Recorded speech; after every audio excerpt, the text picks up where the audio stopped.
variety of sport. That is incredible. The thrill of victory. Absolutely the best. And the agony of defeat. Look at him go! Oh, baby. Oh, This is ABC's Wide World of Sports. The 2001 CART season is ultra competitive with 3 winners in 3 races. The youngest winner in Champ Car history. And a tie atop the point standings. Defending Japan winner Michael Andretti looks to become the 4th different winner this season. While the series lap lead leader Kenny Brack continues to pursue his first CART win. The Champ Cars are ready for 201 laps on the Twin Ring Motegi.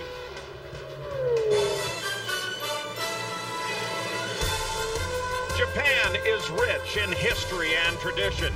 The Japanese love that tradition, but they also love modern technology and racing. Today, they mix the two as ABC Wide World of Sports is at the Twin Ring Motegi for the Firestone Firehawk 500. We begin with Gary Gerald. For the second time this year, Helio Castroneves finds himself starting at the head of this field, pacing them as the fastest qualifier. He drives, of course, for Team Penske. Earlier this season, he accomplished the same feat on the streets of Long Beach, California, and he went on to dominate the event. If he can duplicate that effort here today in Japan, he would achieve a couple of personal milestones. First, it would be his first ever oval track victory, and secondly, and it would also be the first win for his engine supplier Honda on their home track at Twin Ring Motegi. Now, Castroneves qualified at better than 215 miles per hour. He's surrounded by outstanding talent, including his own teammate, the defending series champion, Gilles de Ferret, right behind him inside row 2. As for the man alongside in row number 1, well, let's check in with our pit colleague, Jan Beekes. And Gary, that would be Dario Franchitti, who finds himself in a very similar situation to Castroneves. He too has never won on an oval. He too is powered by Honda. He would so much want to be, as do the other 9 Honda power drivers. They want to become the hometown hero for Honda. They want to become the driver that brings Honda their first win here at their racetrack. And he comes here with a lot of confidence, mainly because he started here last year in 17th position. He raced to 2nd. And he says he has a newfound relationship with his engineer, Ian Watt. They are now firing on all cylinders and says, I love my car this morning in the warm-up. Well, the track at Twin Ring Motegi is a little over 1.5 miles around, but it's 81 feet wide. The drivers will take advantage of the draft going down the back straightaway in excess of 230 miles an hour. They'll pop out under the brakes and try to make the pass. They're 2, 3, sometimes even 4 abreast on this 1.5 mile circuit. Now let's take a look at the Kawasaki starting grid with Helio Castroneves on the pole and Dario Franchitti starting outside on the front row. In the second row, it's Gilles de Ferret, who would have been second quick, but he had a 10-mile-an-hour speed limit violation in the pits, so they took his fastest lap away. Alongside is Tony Kanaan. In the third row, the rookie Bruno Junqueira and Kenny Brack, who is not on the front row for the first time this year. In row 4, it's Michel Jourdain Jr. and Alex Zanardi. In row 5, Adrian Fernandez and Patrick Carpentier. The 6th row is Michael Andretti making his 274th start, and Cristiano D'Amata, who is celebrating the 300th start for Newman Haas Racing. In row 7, Shinji Nakano and Christian Fittipaldi. The 8th row, Nicholas Manassian and Paul Tracy. Row 9, Max Pappas and Oriol Servia. The 10th row is Alex Tagliani and our most recent winner, rookie Scott Dixon. The 11th row, Jimmy Vasser and Brian Herta. The 12th row, Roberto Moreno and Tora Takagi. Mauricio Guzman starts alone in the 13th row. Here's the race analysis for you as they are already rolling and ready to go. We'll see speeds over 230 miles an hour in the draft. They'll shift twice a lap. We expect this to be a 3-stop race. And of course, as always on the miles, 1.5 miles, when you make that stop is so critically important as they already begin to form up into their rows of 2 over on the backside of the Twin Ring. 2 drivers to watch that had problems in qualifying. Paul Tracy in 16th and Brian Herta down in 22nd. We expect them to come through the pack very quickly.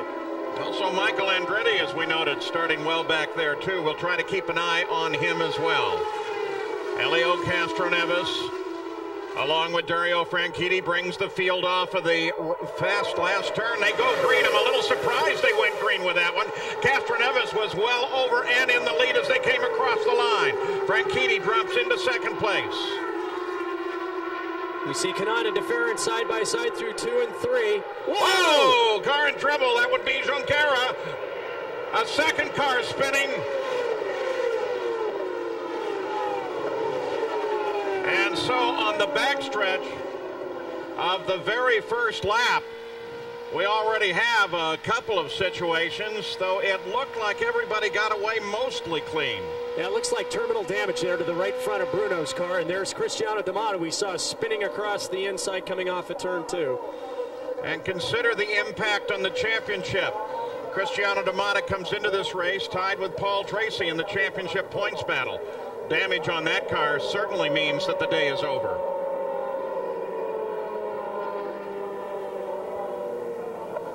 And these cars on full fuel, on fresh tires that are cold, especially with the bump that they've got. The drivers have said that the bumps have gotten worse over the winter. We'll take a look at it one more time here.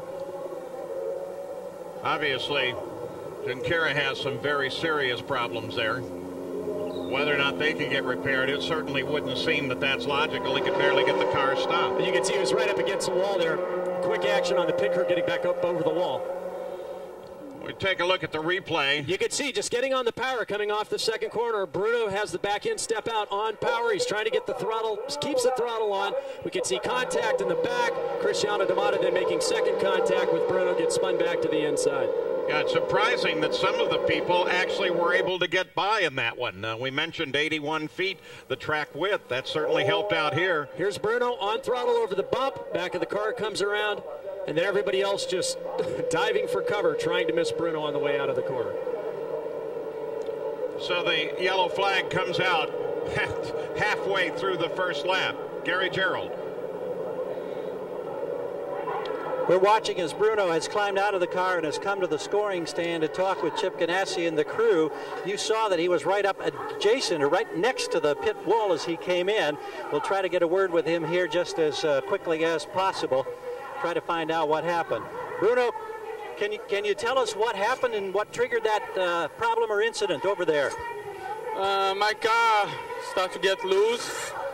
I don't know, I lost the downforce and the car just spun. Totally different handling feel than you had experienced this morning in the warm-up? Yeah, totally different, but I don't know, maybe with too much downforce or the drag losing. Maybe I get in an angle that the car just gone. I couldn't catch it. Did the bump over there in that area have anything to do with unsettling the car, do you think? Yeah, the car, when I passed the bump, then the car gone. Thank you. So Bruno Junqueira with his version of what happened there. We'll look at it from his view on the onboard camera. Running down into the first corner, down on the inside. The drivers have to lift only because they're on full fuel. There's a lot of turbulence. You can see the cars in front, very, very close, walking around just a little bit in front of him. Kenny Brack obviously going by on the outside. Watch Bruno's hands here. He's fighting the turbulence. Cars are very unsteady. You can see the car walking across the track. It's like being on a very, very slick surface here at 170 miles an hour. Now watch as he comes off the corner, starts to pick the throttle up. There's a big bump as he comes off the exit, combined with the fact he's letting the car ride high here. There, you can see where the bump affected him. Tries to get the lock in, just trying to stay with it, and now he's just on the throttle hard, making sure the car tries to drive itself down to the inside. And at this point, he's waiting to come around. Jourdain goes by, one of the players' cars goes by. Michael goes by, Shinji goes by. His teammate just barely misses him there. Oh, and there's the contact with Cristiano D'Amato.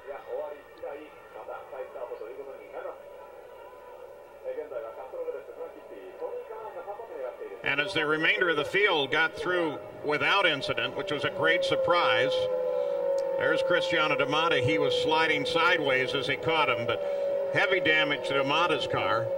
And Junqueira's car, of course, has damage as well. The assumption at the moment is at least that both of those cars are out of competition. I'm sure that Target Chip Ganassi is not going to try all that hard to get that car back into action, but then again, they might. Would you like a little yakitori chicken?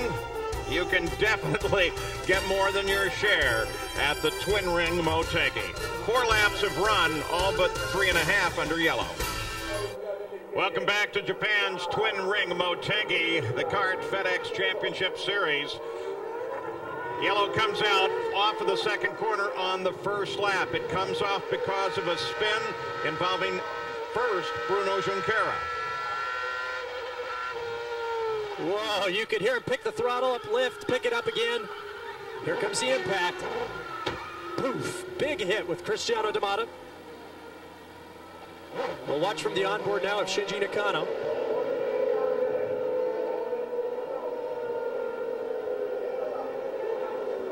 Going low was obviously the right decision for Shinji. Plays it just right. All those hours of video game have paid off there.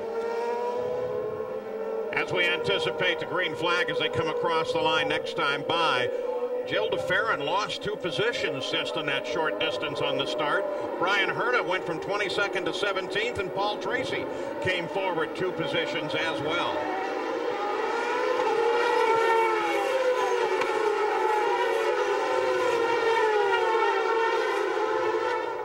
Pace picks up. Green flag is out. Here we go again, start of the 9th lap.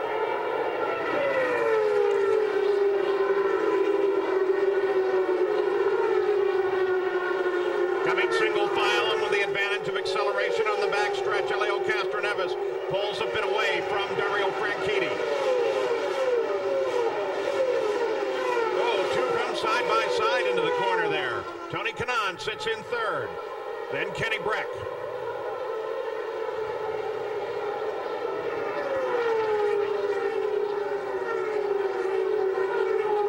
And the big story all through the weekend have been the Hondas right now running 6 of the top 7 cars, making huge strides this weekend in horsepower. These cars have been very fast all weekend long, as we saw the battle between Michel Jourdain Jr. and Shinji Nakano. Now it's Paul Tracy that comes up to work on Michel Jourdain Jr. Jourdain Jr. had a great qualifying. He's done that in every race this year. Running a slightly higher line, Tracy comes to the inside. And he just walks him, picking up the throttle, coming off the corner. Tracy now up to 11th position. Paul Tracy having problems in qualifying, couldn't get his pop-off valve to seat, threw away qualifying when he had one of the quickest cars in the warm-up prior to the session. And we'll see how quickly he makes up ground now on Shinji Nakano for 10th. Castroneves, Franchitti, Kanaan, the top 3. This is Franchitti's teammate. Paul Tracy currently 11th. Gary Gerald. Paul Tracy, we talked to him after the warm-up and before they went on the track this morning, Paul, and he indicated this is the way the car was this morning, is the way it should have been during qualifying. He felt very confident. He felt that he had the speed that he didn't have yesterday, and he thought he should be able to move forward in traffic. Going to be fun watching him try to make that charge. Already he's picked up a couple of spots. And right now, Tracy is the fastest car on the track, 205 miles an hour. The leader's running at 203.8 miles an hour. And Tracy closes on Shinji Nakano. It'll be Andretti and Carpentier just ahead of Nakano as Tracy now begins to work into traffic.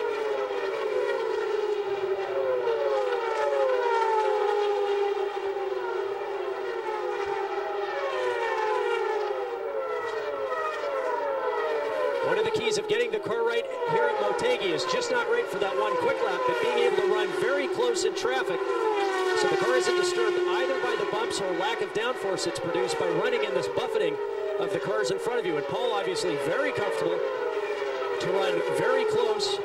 He doesn't have to worry about timing, trying to set up a slingshot down the back straightaway. He just runs as hard as he can, takes advantage of the driver in front of him whenever the opportunity occurs. Last lap around, it was Tracy's teammate, Franchitti, who turned the fastest lap at 203. Castroneves just turned one at 204.4 miles an hour. You get the interval back, first, second, third. That's Castroneves there on the left, followed by Franchitti, and then Tony Kanaan is fairly close on to Franchitti. There's Franchitti and Kanaan. Kenny Breck comes into the picture just behind them in 4th place. Castroneves now setting a torrid pace. Again, the fastest on the last lap. Oh, Kanaan picks up the speed. Kanaan turned the last lap at 2:04.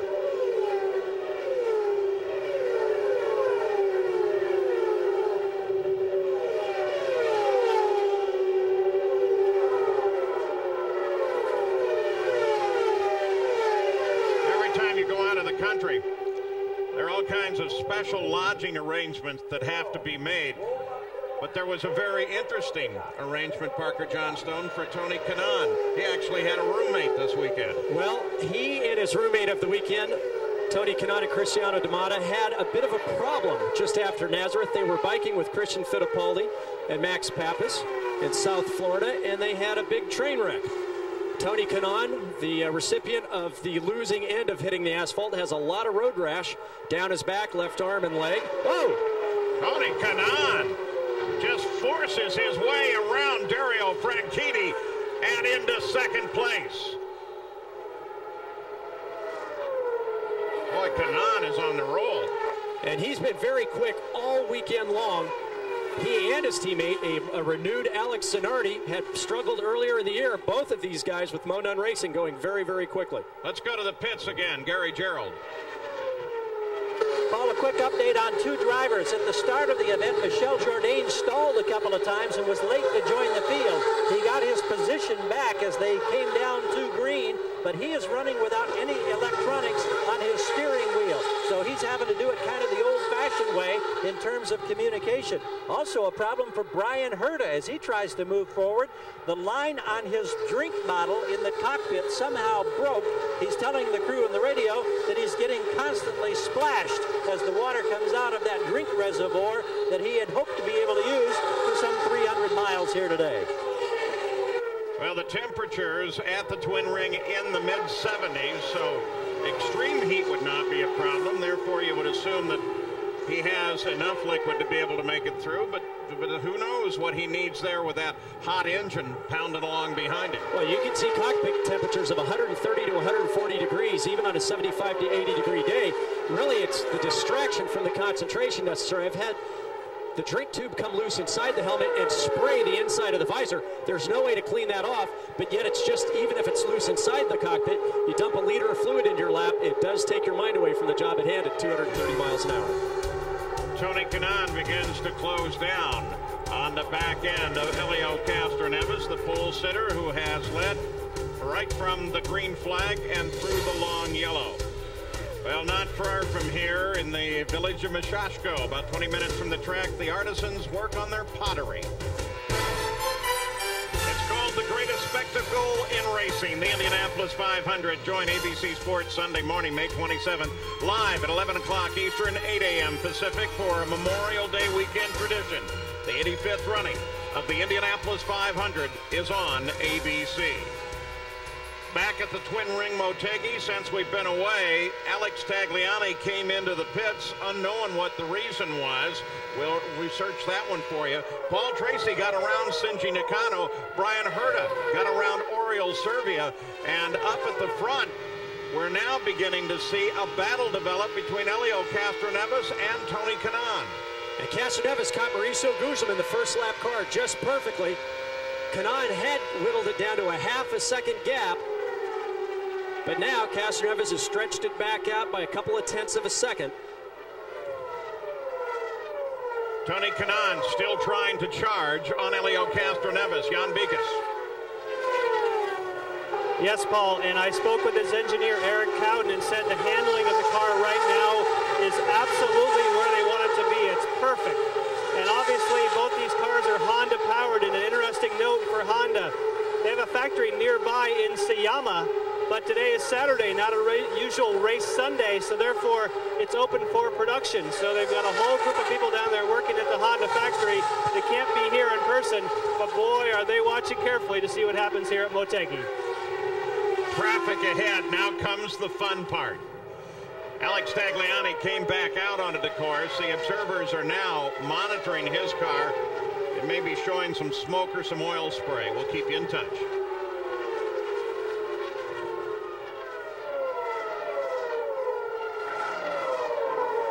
We were talking about Tony Kanaan and his roommate this weekend, Parker, Cristiano D'Amata.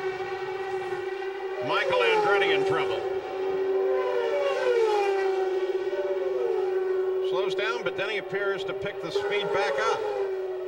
Well, there have been a lot of gearbox problems during the course of the weekend. It's hard to tell if he's having a problem finding a gear or if it's an engine problem. We don't see any smoke from the back of the car. Gary Gerald. Problem for Michael Andretti was that the car popped out of gear. He tried to get it back in, and we're on the run trying to get to his pits. The crew has just gone over the wall, and we anticipate Michael will be here within a few moments. Yeah, Gary, he is already on the pit road and bringing the 39 Motorola car down to you. Yeah, they're only shifting a couple of times a lap. They go down one gear on the way into 3 and then back up to top gear going down the pit straightaway. But both the Renard and the Lola chassis both suffering from gearbox problems this weekend.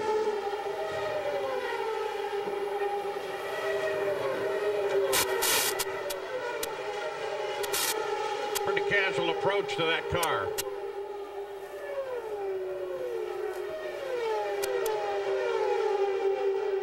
Wait for Gary Gerald to get a little bit closer. Meanwhile, at the front of the field, closes down to 27 1/100ths of a second.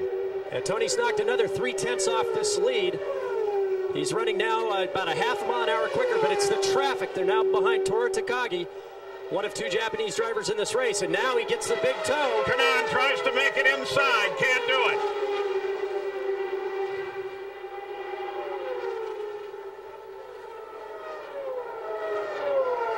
And now Dario Franchitti, who was almost 2 seconds back, is closed up right behind Tony Kanaan. Toru Takagi holding them up. If Dario can maximize his momentum through this corner, not get boxed in the way Tony can, he can get a good run at Tony. And Kenny Brack is closed in as well. And of course, it's not just Takagi that's ahead. There's a whole group of cars lying just ahead of the leaders. This is going to be different now. Remember, the only person that Castroneves has had to lap is Gugelmin, and he hit it exactly right. Now we'll see whose car is running best in traffic, which can be a whole different setup than just running out on point by yourself. Parker, while we think of racing being as fast as you can go, when you're talking 1.5 miles and traffic, really some of the times you're backing out of it. Well, you are, especially at this track. They're nearly flat down into turn 1 and through turn 2. But down into turn 3, they're on the brakes. They're having to downshift. The difference is turns 1 and 2, they only slow down to about 215 miles an hour. Turns 3 and 4, they're all the way down to 167 miles an hour. So big speed differential between the 2 corners. And for the drivers, it's whoever's got the car geared properly and can take advantage of the draft. So we see Tony Kanaan doing exactly that, trying to figure out how to maximize his advantage over Castroneves as Kenny Brack tries to figure out where he's stronger than Dario Franchitti to try to make up some ground on this lead group. So the first 4 cars closing on traffic. Toru Takagi is the car that is just ahead of the leaders.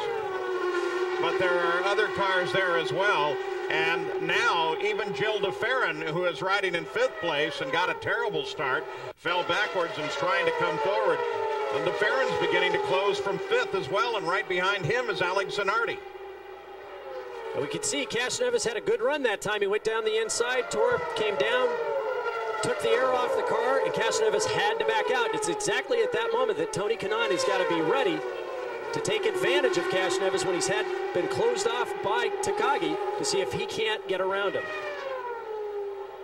For the leader of the race, Helio Castroneves, this is the 8th race that he's led since he began driving for Roger Penske. He finished 9th or better in the other 7 races.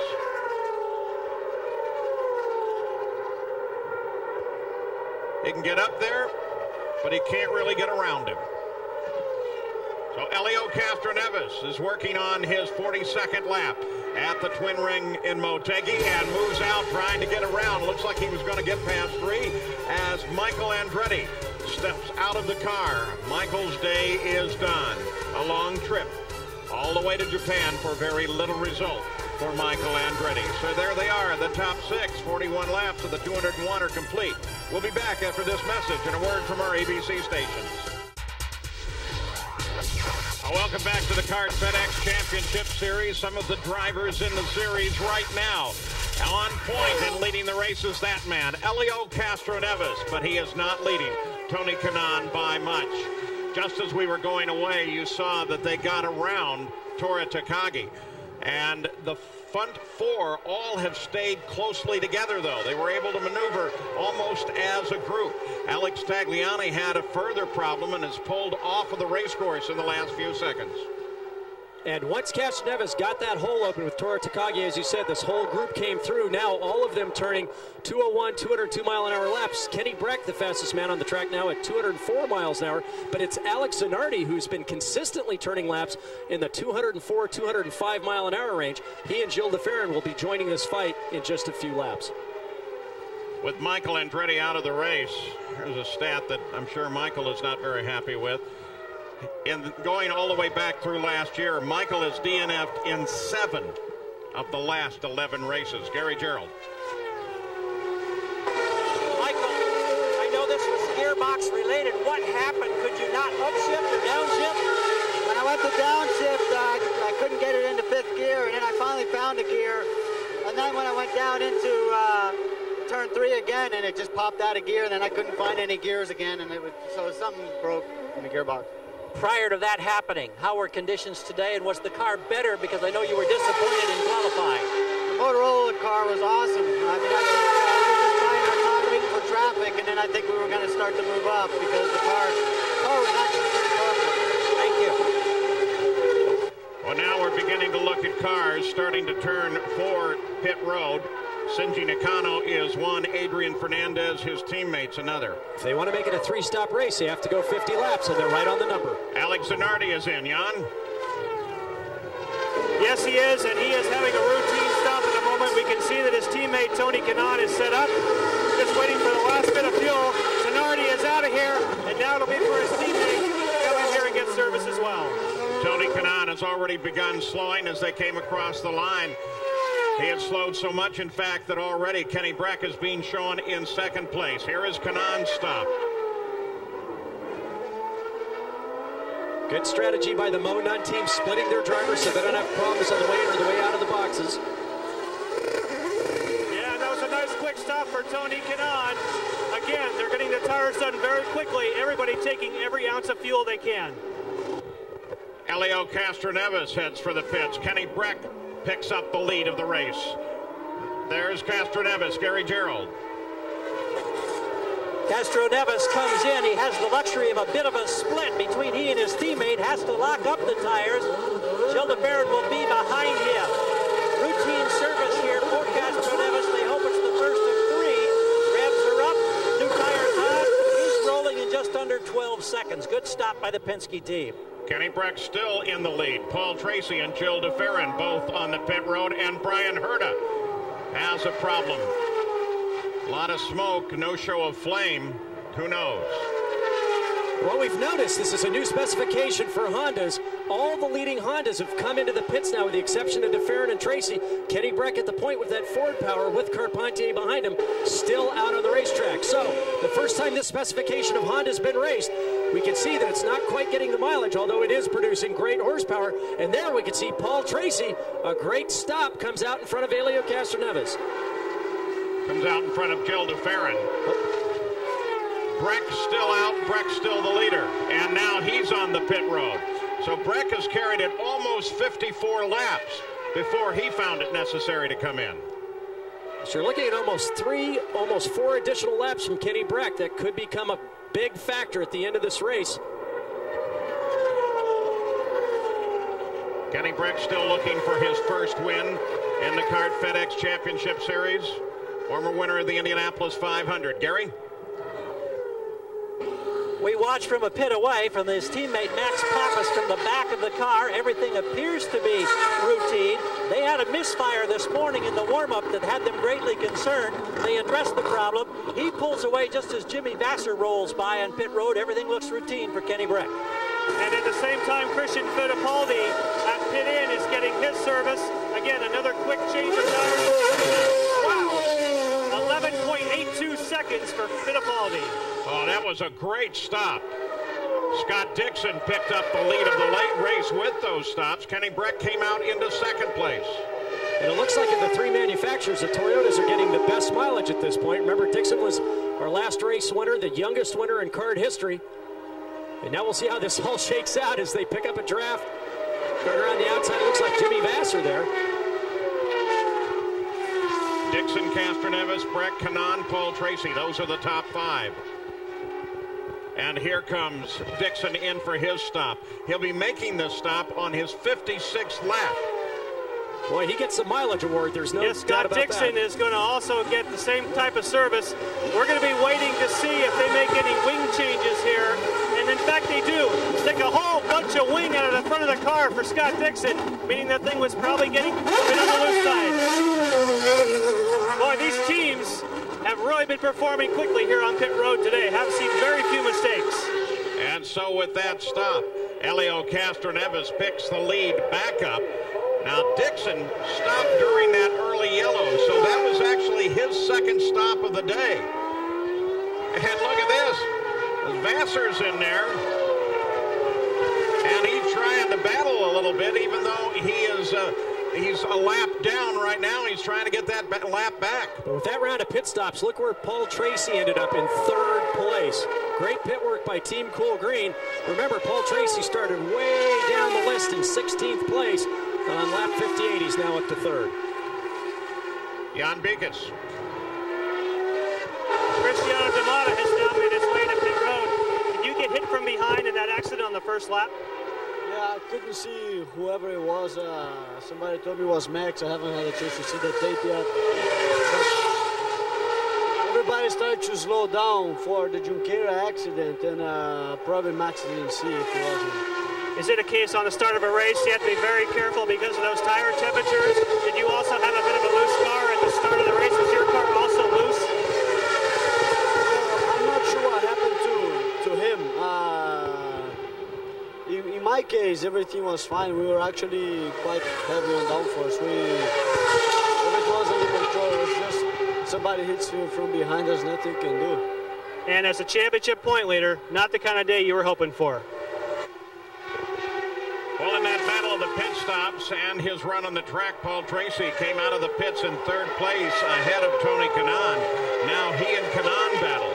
While at the same time, just ahead, Kenny Breck is trying to get around Jimmy Vasser, who actually runs in 13th place, so he can stay in touch with the leader, Elio Castroneves. Speeds on the 60th lap. The lap just completed. Look at Kanaan all the way down on the apron trying to get around Tracy. He actually had his left side wheels on the other side of the white apron line. You've got to remember that banking changes abruptly down there. Kanaan still in pursuit of Tracy. Castroneves back in the lead. The mountains in and around the area of Motegi, Japan, the site of the Firestone Firehawk 500. We'll be back. Paul Page with Parker Johnstone at the Twin Ring Motegi as the CART FedEx Championship Series continues action. Elio Castroneves is in the lead. Paul Tracy now into 2nd place. Kenny Breck back to 3rd. Tracy makes his move getting around Vasser. And Vasser is back a lap down, running in 13th place. That was a big move when he went down. Jimmy didn't leave him much room, but now watch Tracy. A very similar move going underneath Kenny Breck. Kenny leaves him just enough room. Tracy takes advantage of the opportunity and makes a very nice, clean pass. First set of stops all complete now. And already an interesting split in the strategy with some cars, perhaps most notably that of Dixon, stopping for fuel during the early yellow. The yellow came out halfway down the backstretch of the first lap. Tracy picked up another 0.2 of a second on the leader on that lap on Castroneves. Remember last year, his teammate, Dario Franchitti, went from 17th to 2nd. This year, Tracy started in 16th. No reason to expect that he can't go into 1st.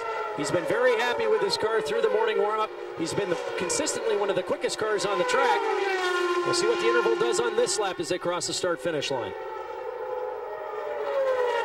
Oh, picks it up again.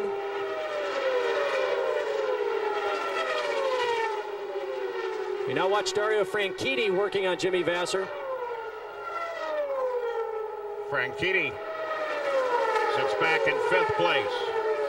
Brian Herta, you saw the smoke pouring out of his car and him climbing out. Gary Gerald, what happened? Right, what was the problem? We saw all the smoke. What happened?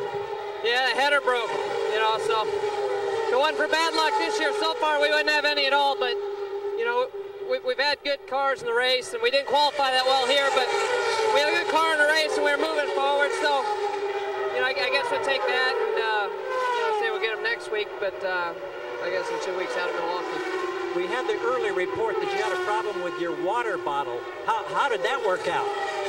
Yeah, right after the start there, the hose came off, my drink bottle, my helmet was just kind of filling the car up with water, so I tucked it under my leg and just went. Thank you, Paul. And it would be just like going if you did that.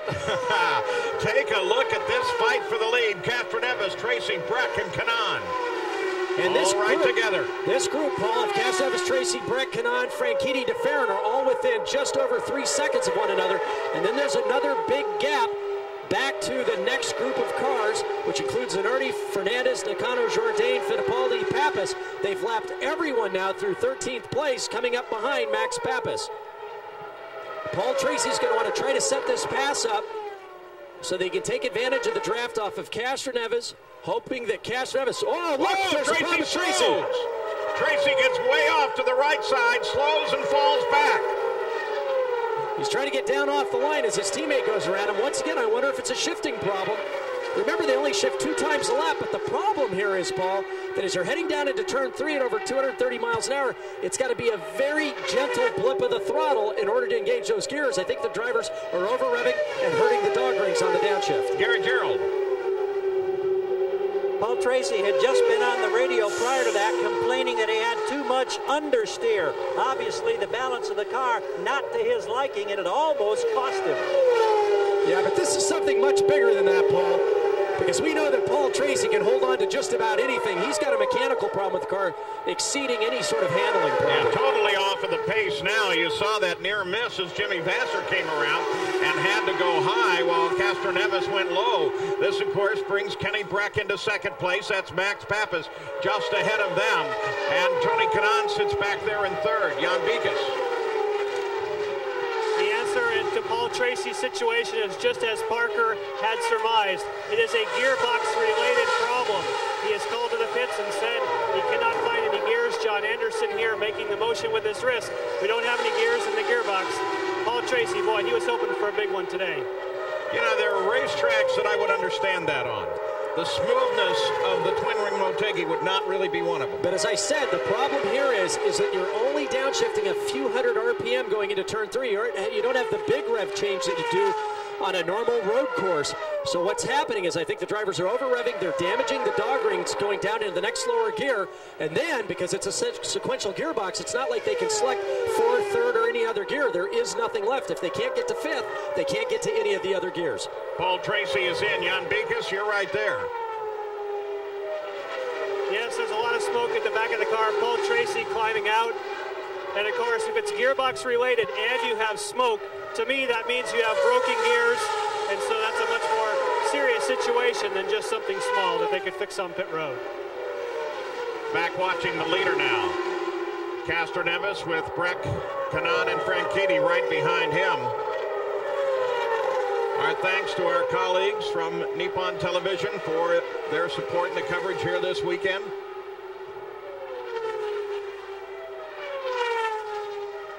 Franchitti. Jill DeFerrin, who started in the second row, is now sitting back there in 5th place. He fell back right on the start and hasn't seemed able to do much about it ever since then. There's DeFerrin. You can see he runs well alone in 5th place. His closest competitor is actually behind him, and that will be Alex Zanardi.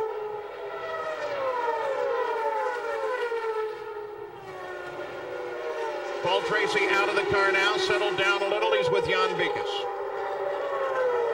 Yes, Paul, any indication that there was a problem coming with the gearbox? Did you feel it ahead of time? No, I just all of a sudden I downshifted to 5th, and I lost all the gears but 3rd. So it's a shame for the whole Team Cool Green because my car this morning was perfect. Race car was perfect. I think we had the car to beat, and it's a shame we can't be there at the end.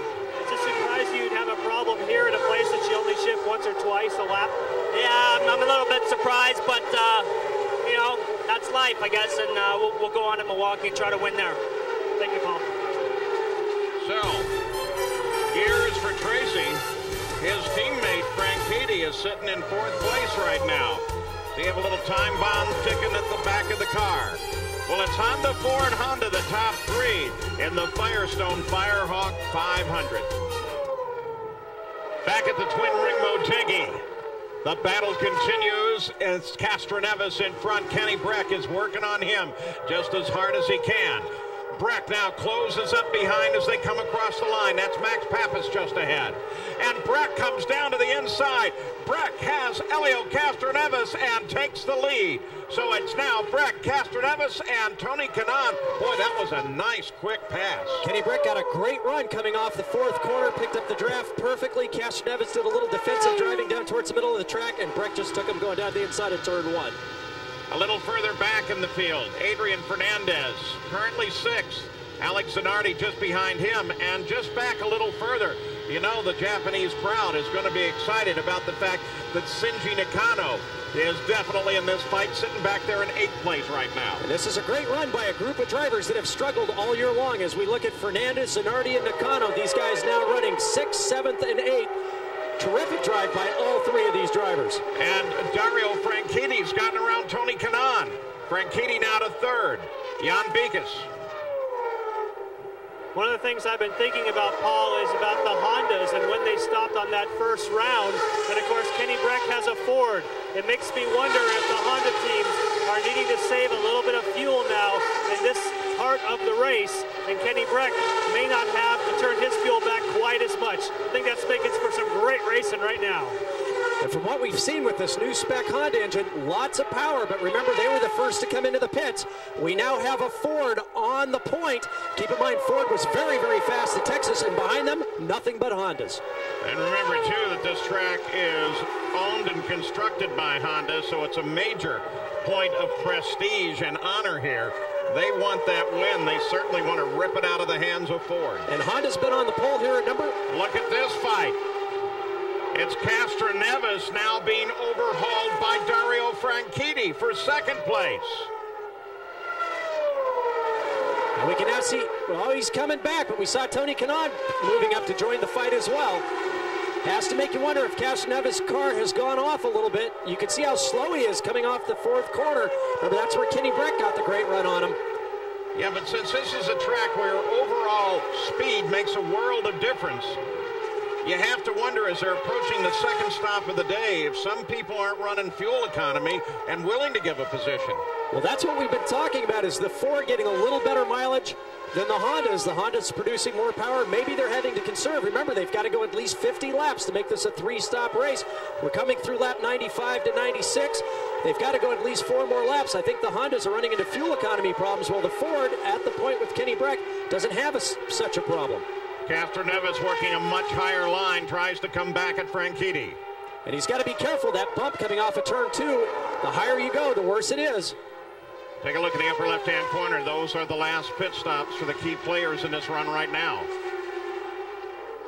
We had a really good shot of the bump coming into turn 3 that time. We could see Dario's car especially get launched. Here's the Honda problem we may be discussing. Tony Kanaan on the pit road, and by your guess, Parker, absent another yellow. This is 4 laps early. Jan? Yes, and for Tony Kanaan, I agree with you totally. He's been running very quickly, but this is much earlier than I would want to see him on. Fight for the lead as, excuse me, Jan, as Breck gives the lead away to Dario Franchitti. Franchitti has the lead. Breck tries to come back on him. Breck to the inside. Breck has Franchitti. They go side by side in the corner. Breck back to the front. Wow, there was some serious testosterone involved there. You could see him drive right down to the inside of the track. And Dario's coming in now, trying to hold Kenny Breck off, and Kenny had none of it and just took it, and Dario left him a car width and 1/4 of an inch. So Franchitti on the pit road, but because of his lead last lap around, he'll be scored as the leader. Jan Bikas, I'm sorry to interrupt you like that. You want to finish up? sure. I should have plenty of time to talk about Dario Franchitti. But right now, he's side by side with Max Pappas, and he has to cut over to the left-hand side. That's the problem when you have two cars running at 50 miles an hour. Somebody has to give. For Dario Franchitti, again, a little earlier than some of the Ford cars are going to be here. But boy, they've definitely shown some speed up and down pit road. Franchitti away. Breck, as he comes across the line, will complete the 100th lap of the race. And on the way into the pits, it's one of the few times I've seen a pass made right at the speed limit start, where Dario outbraked Max right at the 50-mile-an-hour line, and then had to worry about crossing back across his bow on the way into his pit box, and we could see that he beat him on the way out. Elio Castroneves on the pit road. Jumps on the brakes to get it down to the 50-mile-an-hour speed limit. He heads for the Penske service. Gary Gerald is there. First time he came in hot. He had to lock it up, but he still hit his mark all right. We watched this time. He slides about the last 2 feet, and service begins immediately. Honda looking for its first victory on their home track. Castroneves from the pole is underway. That's another strong stop. Everything looked to be superb. Now, we didn't see any changes on Castroneves' car. We noticed on Franchitti's stop, they put a lot of front wing back into that car. Keep in mind, Castroneves locked up the brakes on the way in. They're running carbon fiber rotors. You got two problems. One, psychological, coming down from over 230 miles an hour through the back straight down to that 50 miles an hour. Also, mechanically, trying to get those carbon fiber brakes heated up enough so that as you come down the pit road, you can also make the adjustment from the asphalt onto the cement. There's a big difference in friction so that you can try to hit those marks exactly right. It's very, very tough to do. Jill DeFerrin in from second place. Back to Gary Gerald. We're about 5 pits up the street. We were headed for Kenny Breck when we heard that DeBaron was coming in. Service for Gilles at this point. He takes the tear-off away. They do make a wing change up front on each side. Look like a half turn. Problem at the right rear momentarily. He's gone. So 2 smooth stops for the Penske team, waiting for Kenny Breck, who has now gone 104 laps and finally turns for the pit road. And that's exactly what he needed to do. He's found the perfect balance of speed and fuel economy. All he has to do is make sure that he hits his marks exactly right, does not break the pit speed limit, and look how hard he's charging in. On the sprint now to move from Penske over to Rahal Racing. Gary Gerald is waiting for Kenny Breck. Along with the crew, wouldn't it be something if this young man who had that great streak of starting in the front row at the first events this year, broken, starting a little further back today, if he could get his first win. We anticipate one little change on the front wing. Fresh Firestone's on, Elf Fuel going in, there's the change on the front wing. Listen to him on the limiter. Oh, they've got a problem on the right rear. Now it comes down and he gets away. It's a 15-second stop. Well, Breck seems to go so well right up until he has to get pit service. It's bit him again. Ran the stop about 3 seconds long. Looked like the problem was on the right rear. Christian Fittipaldi picked up the lead for a single lap. And now the sole hope of the Newman-Haas team rolls on the pit road once again himself. Newman-Haas again is celebrating their 300th start as a team in the series.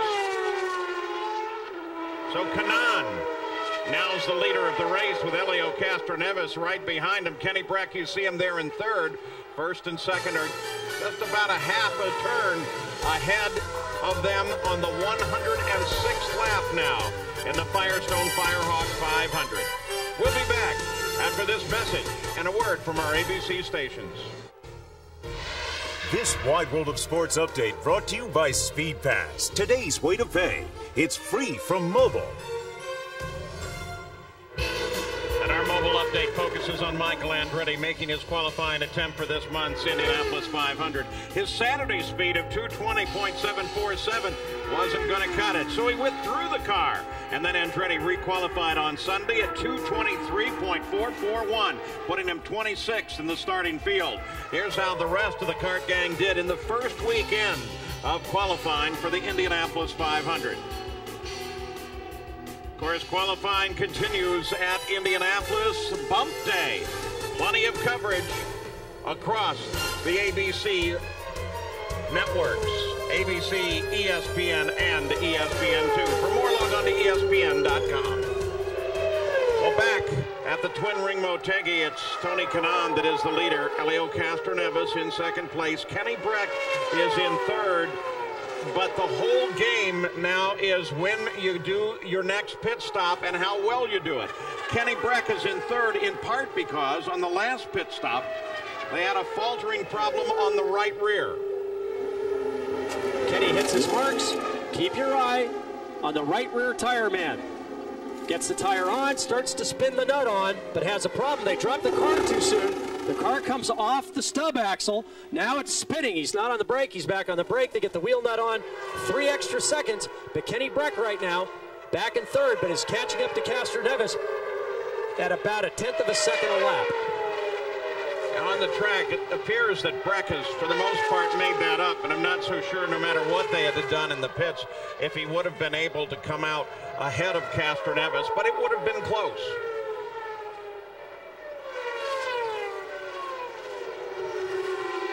First, second, third, right together. 1.5 miles around, 81.25 feet wide, the track at Twin Ring Motegi. Just 2 tiny bumps. One at one end of the track, one at the other. You saw on the first lap them catch one of the bumps, and that sent people to flying. With the winter they've had once again over in Japan, the bumps are a little worse this year. The higher you go coming off this corner, turn 2, the worse the bump is, and then there's a big bump on the entry at turn 3. You see him coming down the straight. Now watch as they come through turns 1. They get a little high in 2. You'll see the back of the car move right. Here is a bump as they come off the corner. It's what launched Bruno Jonquière on that opening lap. And then just as they turn in and head down off the banking in turn 3 towards the apron, there's a bump that, depending on how the car's set up, can really upset the back of the car. I want to take you a little further back in the field now. Adrian Fernandez, 2-time winner here, currently runs in 7th place.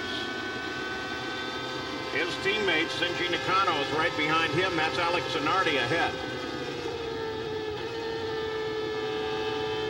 And you know, with the retirement of Cristiano Damana in the accident and Tracy with gears, the 2 who are tied for the points lead are out of the race, and of course will go pointless.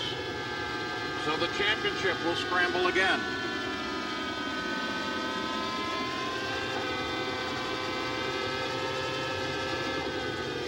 There, you can see the big bump coming down over those patches on the way into 3. Really didn't see the bump much going through turn 2 on that last lap. Fernandez Racing Team obviously has this car working well over the bumps. You can hear he's flat here on the entry of 1, then feathers the throttle a little bit, rolls the throttle back on. That's Zanardi up ahead. You can see him pick up the draft here, over 230 miles an hour.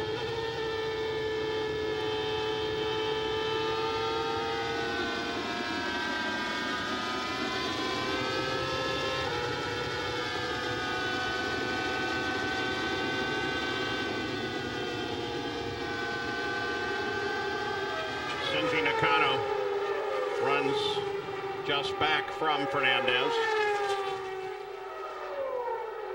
It was interesting watching that on board with Adrian. A little different strategy there. They're going down 2 gears. You can see Shinji doing the same thing. So the 2 teammates making 4 shifts per lap here. Indicative that the race pace is quite a bit slower than qualifying. Also, these engines are tuned to run in a very narrow RPM band. They're only dropping a few miles an hour here, down at about the 215 mile an hour range. Shinji Nakano, of course, very popular with the crowd here. That's Moreno that he's trying to move on. Moreno is 13th and a lap down. Wow, you can see how that kills your momentum. Roberto closed the door on him, and look how far back Shinji dropped. But Shinji's also one of the great hopes for Honda.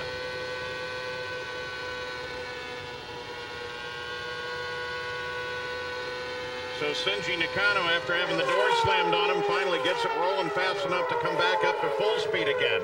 Back at the front, here is Tony Kanaan.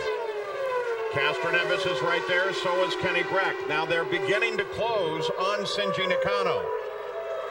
Dario Franchitti has gotten around Gilles de Ferran.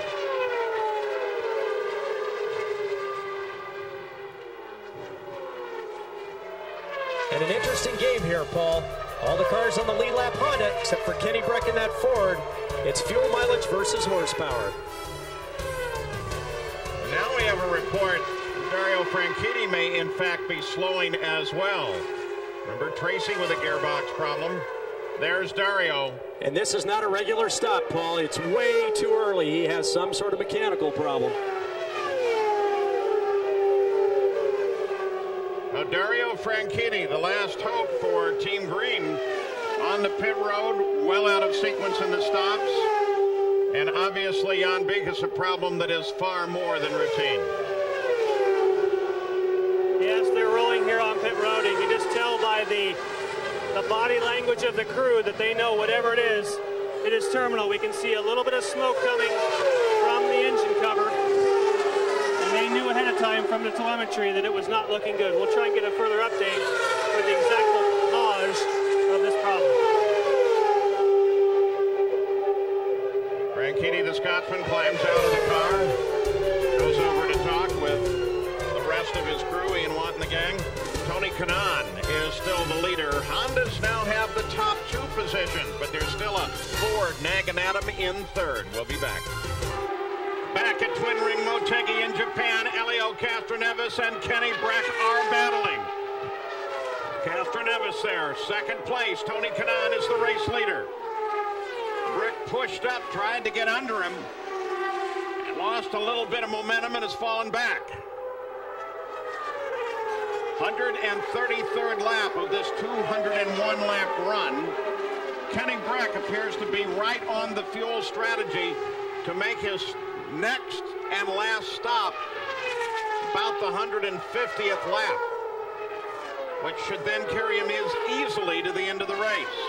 It seems that the Fords are capable of going a little bit further on each individual stint. For Honda, well, that may be an entirely different question. Well, and I think that's great strategy that's going to play out here in the end. We know that given all the fuel, Honda's making the most power of anyone, but the Ford's able to get better mileage for a given lap time. So the question is, the Hondas will have to pit a little early. We're expecting about lap 150, 151. Back at Twin Ring Motegi, it's Kenny Breck that is the lead, but Tony Kanaan is right there doing everything he can to overhaul the leader of the race. Tony Kanaan has caught Kenny Breck at an amazing rate, came storming up behind him. Looked like he had a great move going, and Kenny just shut the door. Tony had to back out of the throttle big time, and now he's making another run. Castroneves and de Ferran, the two Penske cars, are third and fourth. Last lap around at 206 miles an hour, Alex Zanardi was the quickest. Fastest lap of the race has been Shinji Nakano at 207.8. The leader's been regularly running about 204. Now this is interesting. Tony caught Kenny very, very quickly and now has fallen back about 0.6 of a second. It's very interesting. I don't know if Tony had gotten on the button for overtaking, had his one shot at full throttle and came storming up, and once he lifted, the overtake kicks out, and now he's back trying to extend his mileage, just trying to draft up behind Kenny, trying to get better mileage through the use of that draft and put some fuel in the bank to try to make a charge once they catch up to traffic. Tony Kanaan, of course, benefited from fuel mileage against Max Pappas 2 years ago at the Michigan 500, where Pappas ran out of fuel right the last second of the race. Now he has to figure out how to hold enough fuel in that car to make it to the 201st lap and get around Kenny Breck in the process. Here he comes, he closes in. Breck is a little faster off the corner.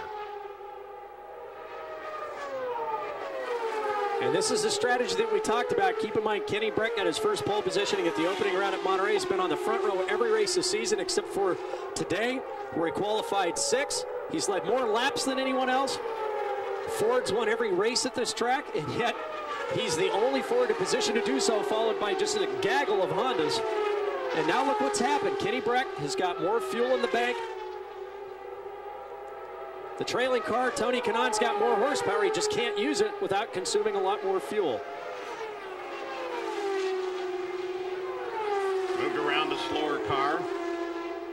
And back in contact again, though it cost Tony Kanaan a bit in terms of closure.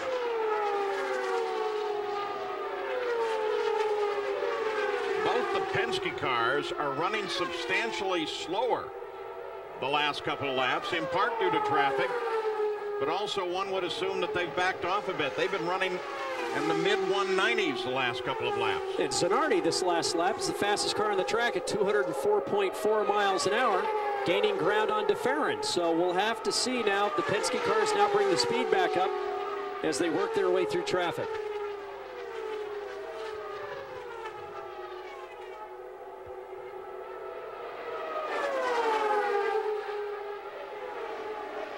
Temperatures ideal for racing. Air temperature in the mid-70s. There was a mild threat of rain in the area this morning, but we've had no indication of any moisture moving into the area. Adrian Fernandez now being shown as out of the race. We mentioned that he had to serve a penalty, and shortly thereafter, he brought her back in. We'll try and find out what was the cause of failure for Adrian Fernandez. 15 cars are still in competition of those who started today. Let's get an update from Jan Beekes. Yes, on Tony Kanaan, it's just as Parker had thought, in that the team had radioed to him and tell him to use the button so that he could get close enough in behind Kenny Breck, because they will not make it on fuel unless he can get it and take advantage of the draft. So yes, Parker, you're right. If you press the button, get up there, use fuel, go for it, use that power, now hang back there and hope that Kenny Draft can suck you to the finish with enough fuel. Gary Gerald, we mentioned that Adrian Fernandez is out of the race. Some type of an electrical problem has put him behind the wall and back in the paddock area. Meanwhile, his teammate, Shinji Nakano, running in the 6th position, attracting a lot of interest, of course, from the Japanese fans at his home track. At the lead, it's Breck and Kanaan. A little further back, Jill DeFerrin, Alex Zanardi. Fight here is for 4th place. And Zanardi, interesting report on him this week, Parker, that he may be getting his spirit totally back, but an interesting way of showing it. Well, I guess for the first time this year, he's yelling at his engineer, team owner Morris Nunn, to the point where he actually lost his voice. Kind of got the team re-energized. Tony Kanaan said, I think Zanardi's back. He came back the next day to the track, had some of his voice back, and said, I've got just enough to finish yelling it at Mo to make sure I get the car exactly the way I want it. And here he is running in 5th place, his best showing so far this year. The 2 Penske cars, DeFerrin, who you see there on the left, and Castroneves just ahead of him, have picked the pace back up after they've run clear of traffic, now running at 203.5 miles an hour. While the leaders, well, Kenny Breck just turned a lap at 204.2. Helio Castroneves is 3rd right now, Gary Gerald, the pole sitter and the early leader. Problem for Helio Castroneves is the fact that he wants to use more fuel, but Tim Cindric has told him on the radio, if you use more fuel, you won't have enough to make it to the end of the race. We asked him if there was a concern, and he says it's only that we're trying to catch the draft. Helio's getting a little frustrated, says that he's having a hard time and that the man in front of him is pulling away. That's Tony Kanaan. Cindric is telling him repeatedly, be cool, we could still get a yellow, relax, Helio. Well, of course, the same questions can be asked about that man, Tony Kanaan. Is he going to be able to maintain this pace, catch and pass Breck?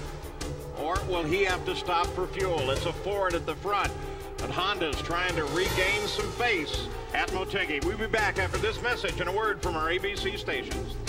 This Wide World of Sports update brought to you by Speed Pass. Today's way to pay. It's free from mobile. This mobile update's focus is NHRA drag racing. 2 weeks ago in Atlanta, 10-time funny car champion John Force was seeking his 3rd win of the year, but was upset in first round by Frank Pedregon. Next on the grid was Force's teammate Tony Pedregon, who got the advantage on the tree but ended up losing. Then the teammate Gary Dentron lost an engine right at the starting line, went down to Del Worsham, sending all three teammates home in first round. After 2 rounds of qualifying, Force's team is faring much better today. Find out if Team Force can improve its qualifying effort tonight at 7 Eastern on ESPN2. Then complete coverage of the final round elimination comes your way Sunday night at 8, again on ESPN2. Alex Zanardi was in just to get a little bit of fuel. It didn't go quite as planned, Jan Beekes. Yes, unfortunately, it was a 29-second stop because he rolled on to pit road without fuel. And that is the risk that you run if you try and cut it too close to the end. If you don't have fuel, not only do you get a splash, but you have to find a way to refire it. It takes a while to work that methanol through the system. And with a 30-second stop, that's just going to kill his chances. But my question would be, with 20 laps to go, why would you cut it so close if you knew you were out of fuel? Well, especially, too, when you weren't really under threat from anybody in the position you were sitting in. Kenny Breck is the leader, and Tony Kanaan and Castroneves, then Gilles de Ferran. Last pit stops occurred on these laps, again for the contenders. Essentially, Breck's got 9 laps more worth of fuel. Castroneves 5 more than Kanaan. The psychological game that's going on here is that Kenny Breck is trying to break Tony Kanaan's will. If he gets out far enough, he'll break that draft. Then Tony's got one of 2 choices, either to lay back and try to conserve fuel to make it to the end, or push and push hard enough to try to get around Kenny or force him into using more fuel than he wants. This psychological game's going all the way through the field. We know that Kenny Breck has got enough to make it to the end. We don't know that about Tony Kanaan, Castroneves, de Ferran, or the rest. So, Tony Kanaan, if he lays back, he can't take advantage of the draft and conserve fuel. So he's got to push hard enough to stay up there. Kenny Breck, he may be feeling cheap and dirty, but if he wins this thing, he won't care. Mac Pappas just turned his fastest lap of the race in 8th place at 205.6. Jan Beekes. And here's the answer to your question. Tony Kanaan is going to be coming onto pit road. So he will not make it to the end. They are going to have to come here on the next lap, Tony Kanaan, to get fuel. So that strategy, they tried it, but no way do they have enough fuel in the tank. So then the question to that strategical question would be, why wouldn't you be on the button all the time using as much fuel as you needed to try to get around Kenny Breck and try to extend your lead as much as possible and hope for a yellow? Well, of course, what you're looking for is the caution. We've only had one. It happened right at the beginning. An unlikely scenario for a mile and a half. And the moment that Tony pits, we're watching now, Castroneves actually just turned a lap at 207.2 miles an hour. Breck at 202, Tony at 200. We should see Breck back off. He's got just over a 5-second lead to Castroneves. It'll be interesting to see what happens. So Tony Kanaan comes in. Alex Zanardi just turned a lap at 208.6, his fastest of the day. Kanaan slows her. Jan Beekes? Yes, and it's going to be fuel only, and we just hope that this time the car is running, unlike Alex Zanardi, and it is. He's not going to need a whole lot of fuel, but it's the 50-mile-per-hour limit. That was a 5.3-second stop, but 5.3 seconds once you go 50 miles an hour down pit road is a much bigger penalty. Yeah, totally timed stop. You saw the big poke. Said pull that single-point refueling out of there and let him go. All the technology in this sport, the fueler gets stuck in the back like a pig. And we just saw Zanardi on the previous lap turn the race's fastest lap at 208.6 miles an hour now that he's got enough fuel. You saw Kenny Breck, you saw Elio Castroneves. There is the interval. It's 4.4 seconds now, first to second. Gary Gerald. I think we've got a tip on the strategy for Team Penske. I believe that they've indicated to Castroneves that he can go full rich, meaning that he'll use the fuel he has, have to come in and make a splash or a stop and go. Gilles de Ferran, his teammate, meanwhile, is now running in 3rd position, has been told to go easy, go easy. Roger Penske believes that they have enough fuel to go the distance. So it looks like a split strategy. We may see Castroneves on pit road. We should see de Ferran stay on the course. The difference being, de Ferran's got 2 more laps worth of fuel from his last stop. So they must be right on the verge of being able to split that strategy. They were just hoping for a yellow, so now the hand's been played out. So now with 190 laps complete, Kenny Breck still on point. But what can Castroneves and DeFerrin pull off? We'll be back. Back at the Firestone Firehawk 500, the Twin Ring Motegi, Kenny Breck still the leader. It is assumed that he goes all the way to the finish, which is now only 10 laps away. And Jill DeFerrin, who is in third place, the officials are going to black flag for that trail of smoke at the back of the car. And the fire, I would assume. Well, there's a possibility of fire, yes. That's what the crew is then telling us, that they do have a fire problem. We can't see the car here. Well, it's just a light misting at the back of the car. There's Roger Penske as he looks on, talking, of course, to Jill DeFerrin. But I think the flames on the right side of that pod and underneath the engine cowl are their biggest concern, and he's got to be careful here. If that engine lets go in the middle of a corner, we're going to have one big wreck. You can clearly see it burning now. I'm surprised that they haven't worked harder to get him off of the course and in. And now he slows. So Jill DeFerrin and that split strategy are out of the mix. Could finally Kenny Breck be on his way to his first victory in the CART FedEx Championship Series? Yellow flag comes out. Yellow flag is out. Presumption, of course, is the yellow comes out for Jill DeFerrin. And whatever. No, it's Manassian against the wall. And you have to wonder if that's because of the oil that was put down from the number of laps that Jill DeFerrin did with that smoke coming out of the back of the car.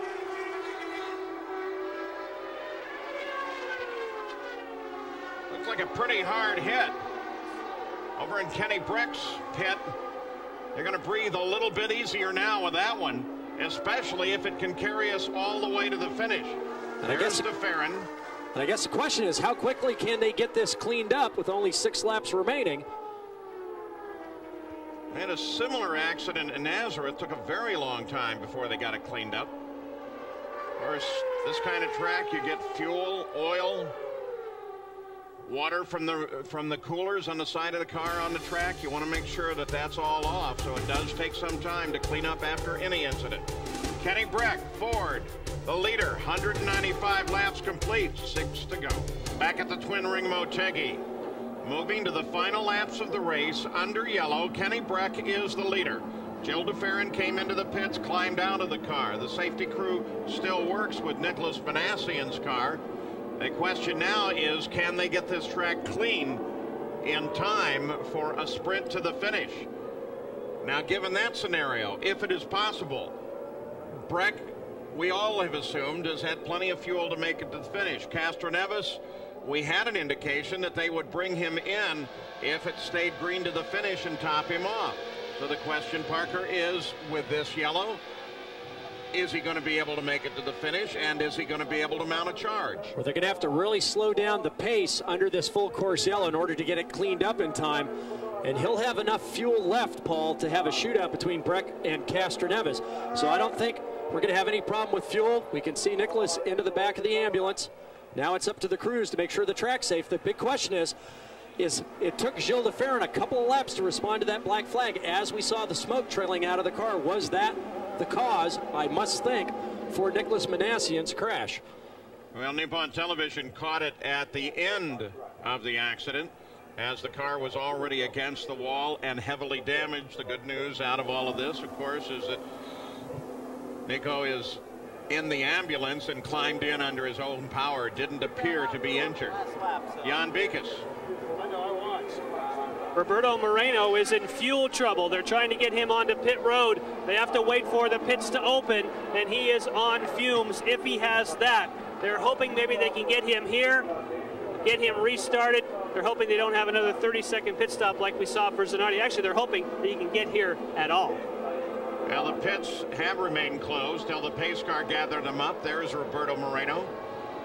So can Kenny Breck score his first victory, or are they going to get this thing green flagged before the 201st lap?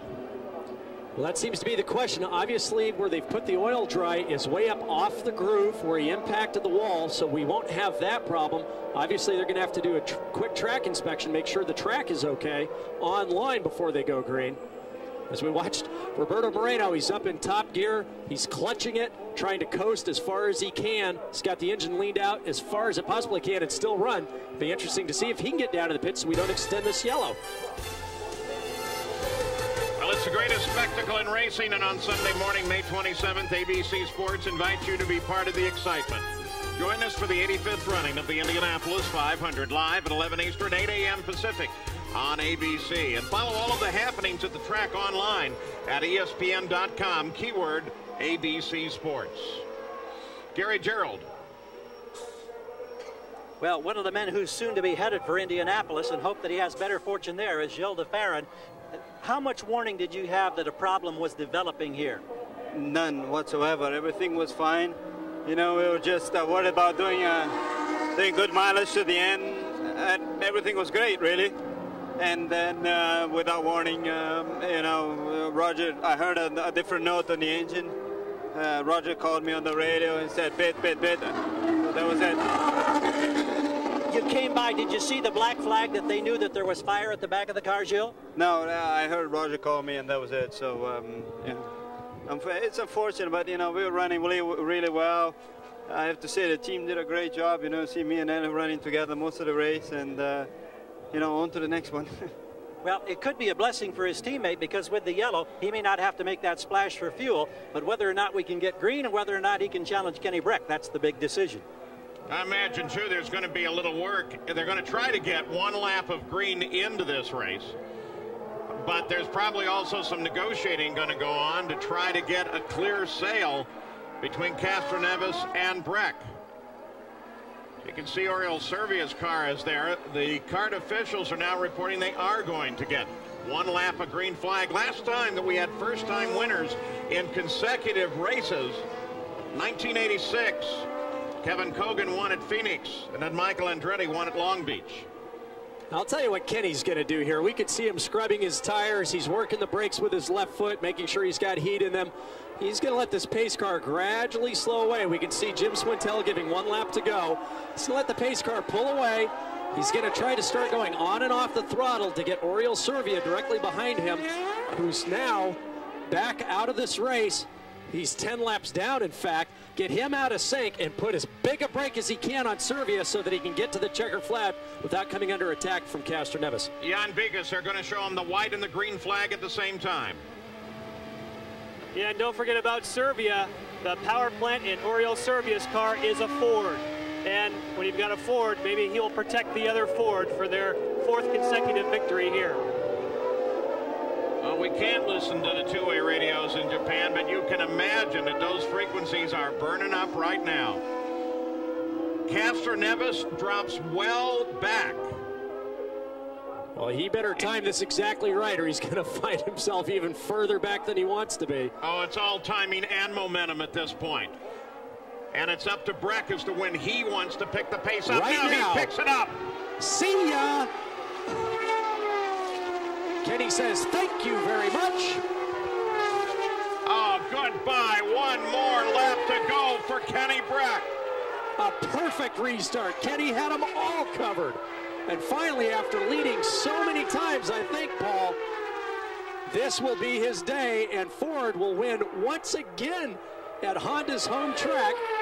Honda dominating all weekend long, but here comes Kenny Breck. Oh, the real glory goes to Kenny Breck. The young Swede makes the final set of turns and charges for that checkered flag. Congratulations to Kenny Breck. He wins in his 24th start in the series. Rahal and Letterman. Scott Remke accepts the congratulations for helping engineer that win. Rahal and Letterman's team have taken the victory. Kenny Breck wins the Firestone Firehawk 500. Gary? And Scott Remke is here getting congratulations all the way around. What does it mean for you and this team to break through with this talented young Swedish driver? It means everything. We should have won Nazareth, but he hung in there. We got him behind today. He came back. It's a great victory for Team Rahal, Shell. Hi to everyone back home at Hilliard watching. How important is it as a Ford team to be able to sustain Ford's dominance at this track and denying Honda a win from their home track? You ought to go ask Honda what they think about that. Well stated. Oh, Scott, be careful. You still got to get out of the grounds. Oh, Kenny Breck now acknowledges the cheers of the crowd. He has taken the victory. This was the restart with 1 lap to go. You want to see textbook? This is it. It's like, Ariel, thanks for the help. Castroneves, I'm sorry, but you're going to be standing below me on the podium today. Kenny Breck with a textbook perfect restart, and here he is. Now Kenny Breck becomes the 47th winner in CART history. Castroneves gets the extra points for the pole position and leading the most laps. But Kenny Breck will go home saying, I won at Twin Ring Motegi. I don't know if it was an audible sigh of relief, but certainly there's got to be relief there for Kenny Breck, who gets the earpieces out, the helmet and the balaclava are off, and he begins to savor his first victory in this series. What are you feeling right now? Relief, at last. We've been so close so many times, and finally we made it here. So I want to say thank you to the Shell team, to Team Rahal, and to Ford and Firestone, everybody that made this win possible. It's a fantastic thing for us, and I hope it's only the first one in many to come.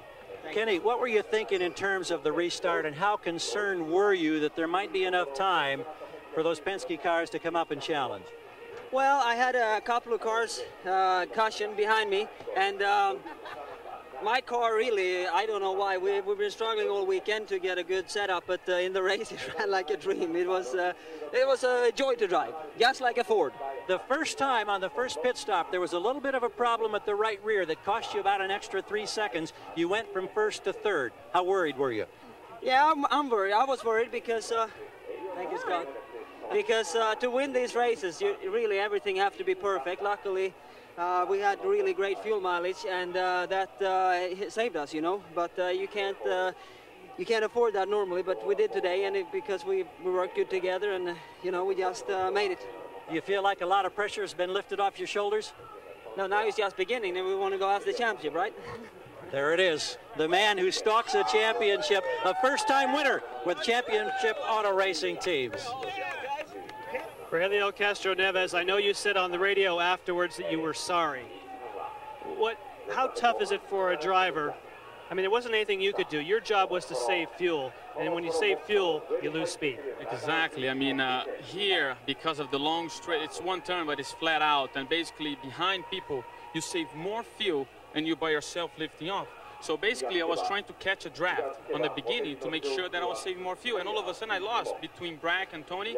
I lost, and I was like, terrible fuel mileage for all day. It was terrible.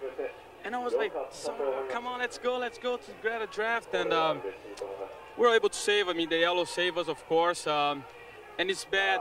It's terrible when you have a fantastic car, winner car, and finish second. It's very, very bad. Now, you don't have any say, I assume, in the strategy. Would you have rather maybe used more fuel, press the button, use the speed in your car, and then maybe see if you could take a splash and still win?